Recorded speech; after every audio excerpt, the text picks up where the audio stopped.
So this is our device. It works with manual input, so hitting the button, as you can see, turns on the light, and turns it off as well once more. And now I will be using the app that we created that is currently connected with Bluetooth to our device, and I can turn it on. I can turn it off once more.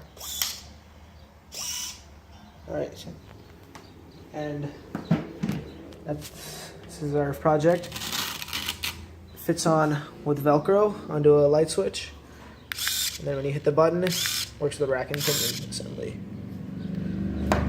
Slider on the back comes off. You can access the batteries and the internal wirings there, but the batteries can be accessed this way.